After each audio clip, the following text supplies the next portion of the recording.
D'abord, il y avait une vallée, creusée par un fleuve dont le limon fertilisait les terres alentours.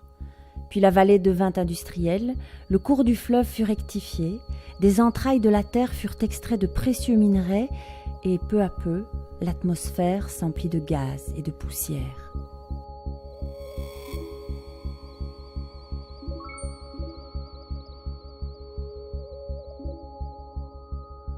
Aujourd'hui, il y a des friches, des espaces abandonnés, des espaces désaffectés et d'autres réaffectés. Rien de cela ne s'est fait sans heurts. Toute l'histoire de la vallée de la Meuse est parsemée de contestations et de coups de force.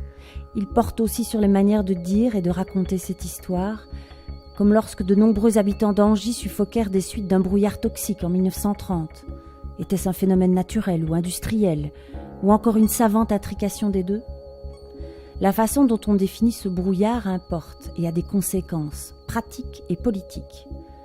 On voit par là l'importance que revêt la façon d'explorer et de raconter ces événements, de situer les lieux où ils se sont déroulés et l'expérience de leurs protagonistes. Finalement, cette histoire, c'est une histoire de savoir, d'institution, de transformation matérielle des corps et des environnements.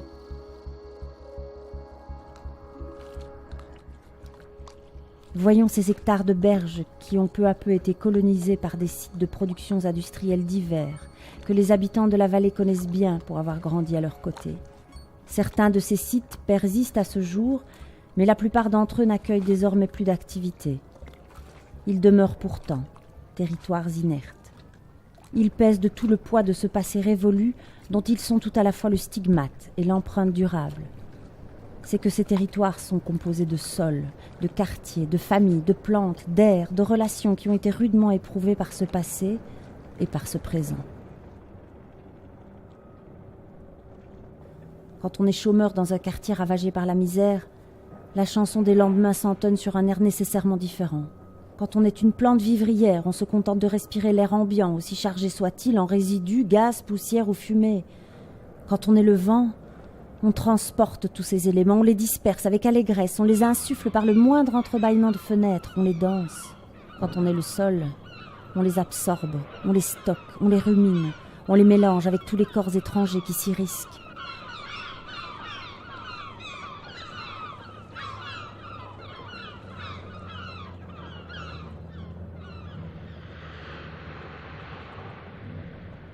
Les traces industrielles dont les friches qui s'étendent à perte de vue constituent la manifestation la plus marquante sont là, et sont là pour rester. Pour notre génération, il y a bien une option qui n'est plus ouverte. Du passé faire table rase. Endurantes comme elles sont, les subsistances de notre passé industriel ne disparaîtront pas d'un tour de main. Elles sont l'horizon indépassable de nos possibles et de nos capacités collectives. Comment habiter ces lieux hautement aménagés ?